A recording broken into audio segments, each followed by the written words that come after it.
Hey guys, I just wanted to make a really quick video talking about how to park a manual transmission car and parking it in a flat level surface, parking it uphill in an incline, or parking it downhill with the car facing down. Okay, so first of all, I'll talk about parking it in a flat level surface. Okay, so do keep in mind, you can either park a car in first gear. You can either park a car in first gear or you can park it in reverse. And depending on which one you use will actually depend on whether you're parking it uphill or downhill. And what you want to do is you actually want to put it in the gear that's opposite to the direction that the car might roll. So for example, if I'm going to be parking at an incline, or if I'm going to be parking uphill with the front of the car facing up, there's a the car the car is going to want to roll backwards. So I'm not going to put it in reverse. I'm actually going to put it in first gear, and I'm going to park it in first gear.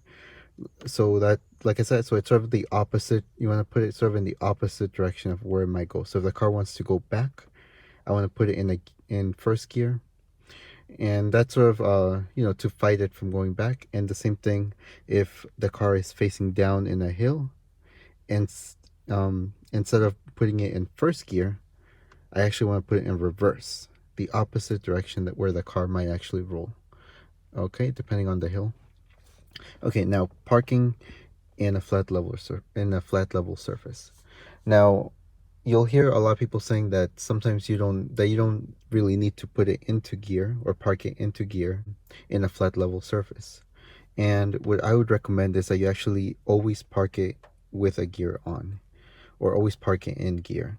And the main reason for that is that you'll get used to and you'll get accustomed to always parking it in gear, and it'll become sort of like second nature.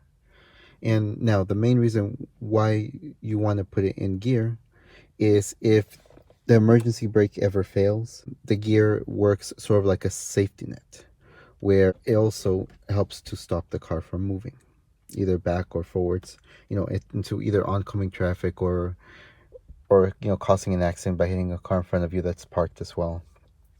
Okay, so and I also do want to remind you guys that also, depending on which side of the road you park and whether it's uphill or downhill, you also want to adjust your steering wheel.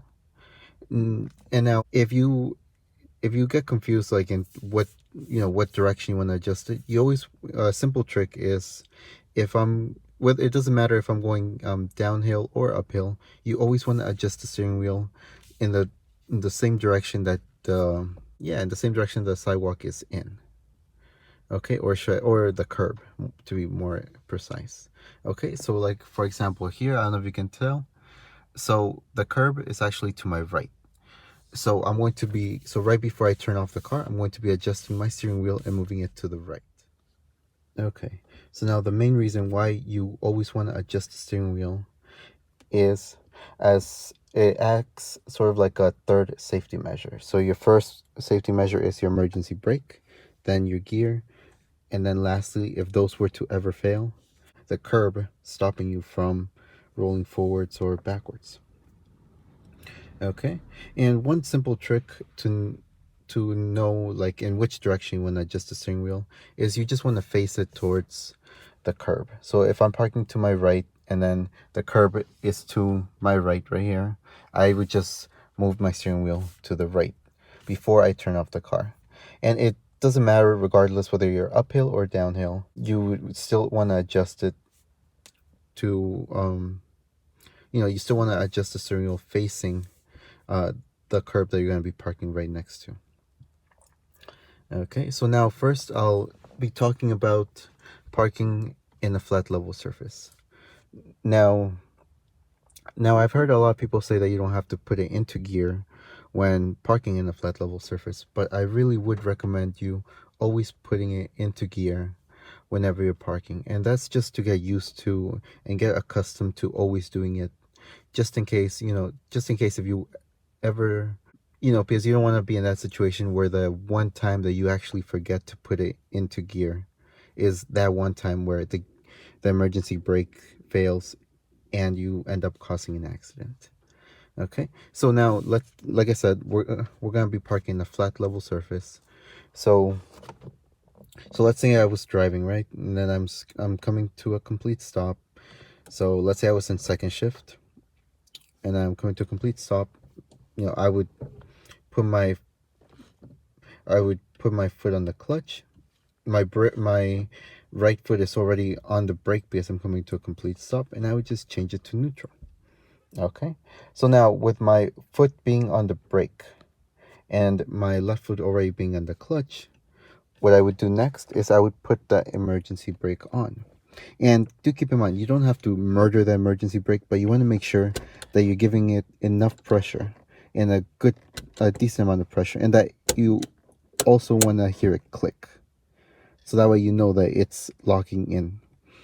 Okay, so right after this, next thing that I would do is I would adjust my steering wheel. And like I said before, it doesn't matter if you're parking uphill or downhill, you want to adjust it facing the curb. Okay, so after I adjust the steering wheel, I would then put it in first gear. Okay, and even though this would be considered a flat level surface, and the car might not roll, you know, forwards or backwards, I personally still always just put it into first gear just to be safe. Okay, and now after I put into first gear, keep in mind my brake, my foot is still on my brake, and my left foot is still on my clutch. While I'm doing the procedure, my foot always stays on the brake, and my left foot always stays on the clutch during the whole duration of the procedure. Okay, but after I change it into gear, next thing that I would do is I would just release the clutch or release the brake. Either way, regardless of whether you release the brake first and then the clutch, it should still be the same. Okay, so now this is parking in a flat level surface. Now let's say if I were to park in incline or park uphill. Now if I'm going to be parking uphill, that means that the front of the car will be facing upwards. Okay, so now since the front of the car is facing upwards, and since it's in an uphill, the car will naturally, due to gravity, want to roll backwards. Okay, so now remember that I told you that you want to park it and using the gear opposite to the direction where it might want to roll. So since the car would want to roll backwards naturally, I would be parking it in first gear, and I would be doing the exact same procedure. So my foot would be on the gas since I'm driving or whatever, and then as once I decide to come to a complete stop, my foot will move to my brake, and then when I come to a full complete stop, I would be pushing down the clutch, moving it into neutral. Okay, then after that I would be engaging my emergency brake, and I would be adjusting my steering wheel. Okay, so after I adjust my steering wheel, I would put it into first gear. And I would put it into first gear because since it's uphill, the car's going to want to roll backwards. Okay, so I'm going to be putting it into first gear, and then I'd be releasing. Now, since it would be uphill, I would personally just release the clutch first and release the brake last. Okay, so that would be parking it in an uphill. Okay, now parking it downhill. Now, by downhill, I mean that the front of the car is facing downhill, and you know it will naturally want to roll forward. Okay, so now that the car wants to roll forward, because I'm going to be parking in a downhill, I want to put it in the gear that's opposite to that, which would be reverse. Okay, so I would move it to reverse instead of moving it to first gear, and it would be pretty much everything else would be pretty much the exact same procedure. I'd be driving, I'd be slowing down, and by slowing down, I'd be using my brake, so my foot will already be on the brake. I would put down the clutch. After I press the clutch, and then I would shift it to neutral because I'm now in a complete stop. I would put the emergency brake on fully, then I would shift it to reverse because the car would naturally want to roll downhill, so I would shift it to the opposite direction. So I would put it in reverse, and then adjust my steering wheel as well. Don't forget, always want to adjust your steering wheel. and then I would just be releasing the clutch and then releasing the brake.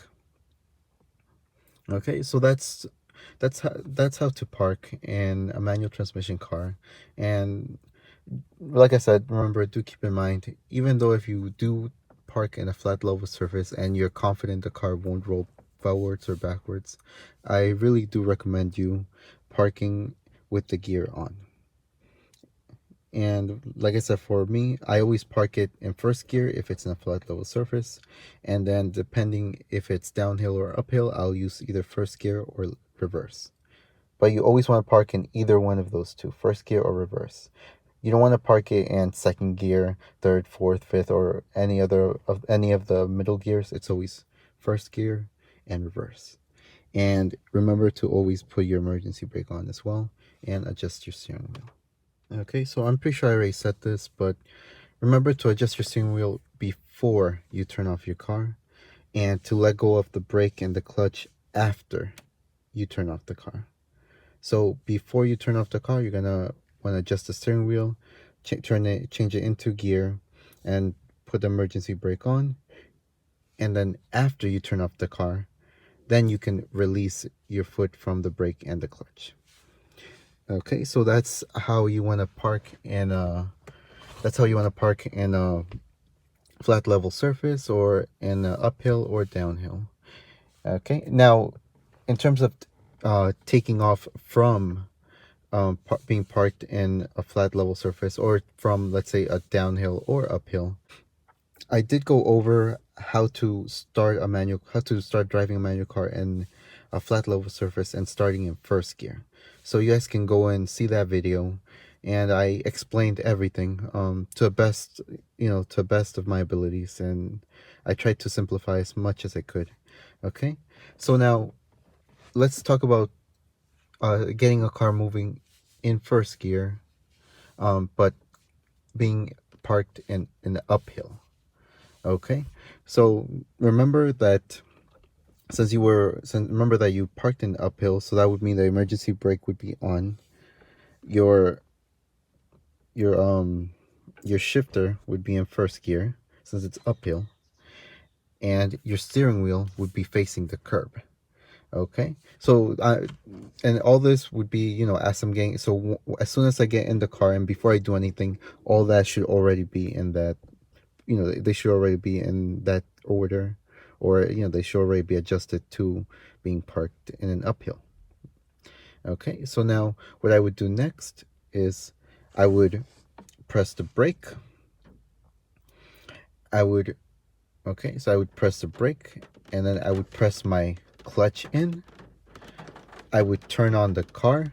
So make sure that before you even release your emergency brake or do anything, make sure you press your brake in, and then you also press the clutch.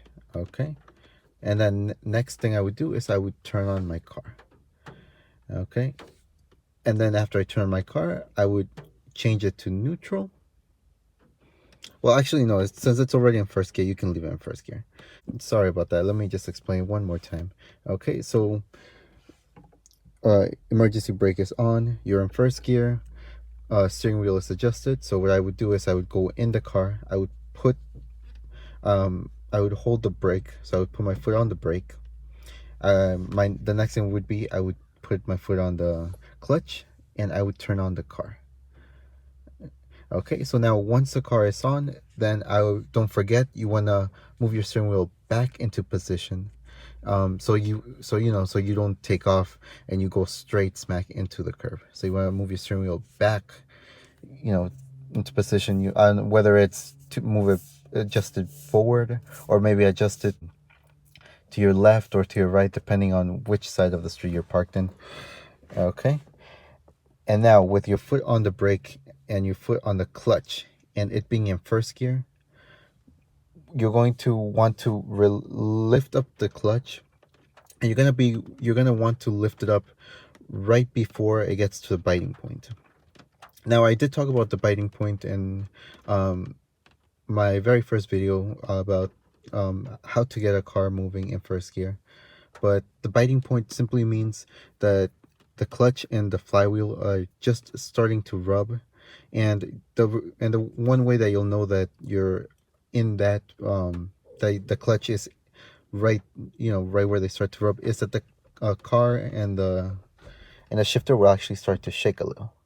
Okay, so you want to get to that level. You want to get to that point. Keep in mind you're still in first gear. You want to get to that point, so that as soon as you want to give a little bit of gas, when you release the clutch, you'll already pretty much be in the clutch will already be like already set to the point where you would be start moving forward.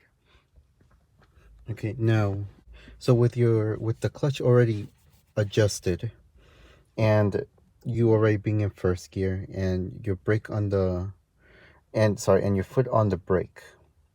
Now you could either do one of two things, depending on how steep the hill is and whether or not there's a car right behind you. Like, let's say they parked right on your ass. Okay, so the first thing you could do is you could just release the emergency brake, and then keep in mind you won't roll back right away because your foot will be holding the car, because your foot will be on the brake. So you could release emergency brake, and then you could switch straight to giving it gas. And on like I said, I did make another video, but I also talked on that video about the importance of clutch control and the importance of being able to control how much gas you give it. Okay, but what you would want to do next is you would just go from your brake and you would just go to your gas, and you would give it a little bit of gas. I would say anywhere from, if depending on how steep the hill is, anywhere from maybe like 1500 to 2000 RPM, which your RPMs are right there. So it would be anywhere from the in between the 1 and the 2 to the 2.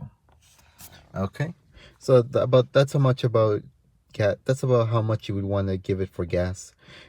And as soon as you start giving gas, you would just start releasing the clutch. And since the clutch is already preset to that point where it's going to want to move forward, you won't roll back as much. You might not even roll back at all, depending if you do it, like if you do it like a really smooth motion. Okay, so that's one way that you could do it. Keep in mind, if you do it that way, there is a chance you could roll back a little bit, but you wouldn't roll back a lot. Now, let's say if a car was parked right behind you and it was really close and you were scared, or you were nervous because you're still learning. One thing that you could do is you could actually leave the emergency brake on, but just press the button right here. And by pressing the button, you're able to control. See, I'm able to move it back and forth. So keep in mind, so the clutch will still be preset right where it like wants to grab. I'm still in first gear, but what I would do is I would give it a little bit of gas, and I wouldn't give it as much gas. I would say about 1500 RPM, or in between the 1 and the 2 should be more than enough. I would give it that much gas, and I would start releasing the clutch very, very slowly. And as I'm doing that, I'm going to be releasing the emergency brake. Okay, and since the clutch was already preset to a point where it wants to grab, the car will actually shake a little bit, and it will shake a little bit because it wants to move forward. But the only thing stopping it is you holding the emergency brake. So as you release the emergency brake, and as you're also releasing the clutch and giving it a little bit of gas, the car will just move forward, and it shouldn't roll back at all, pretty much, because it's already wants to go forward, and the only thing stopping it is the emergency brake.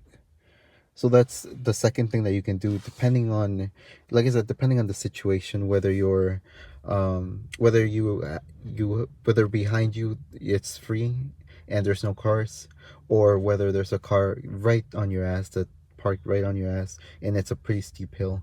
I would recommend you try that trick with the emergency brake if you're just starting off, because it's, like I said, it also works like a safety net, because it gives you that confidence that the car won't roll back right away. So it gets rid of the nervousness, and you're not as nervous, so you won't panic and press the accelerator right away. And that could also cause an accident. You might end up jolting the car really fast forward, or you could stall, or just it'll keep you from panicking. That's pretty much what it'll do. Okay, so that's starting the car from an uphill. Okay, now let's say you're starting the car from a downhill. So the car is facing downhill. The front of the car is facing downhill. What you want to do is the car is going to be in reverse. The emergency brake is going to be on, and you're going to be facing the curb. So you would do pretty much the same procedure.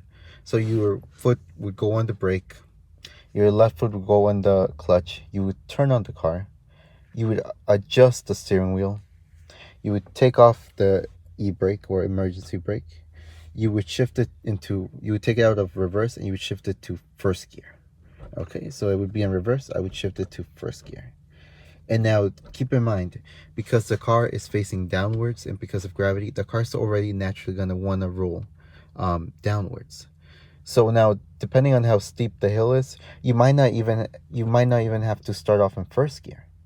Even though like you always want to start in first gear, the main reason why you always want to start in first gear is because it's the strongest gear, so it gets the car moving.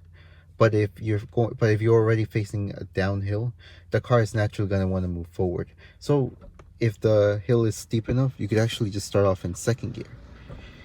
And as you let go of the brake, you're going to notice that the car is going to start to move forward, and then you can slowly let go of the clutch and start adding gas. And then from there, you would just be upshifting regularly or driving normal. Okay, so I hope this video helped you guys in understanding how to park a manual car, and also how to take off from either downhill or uphill. Okay, thank you very much, guys, and I'll see you guys in the next video.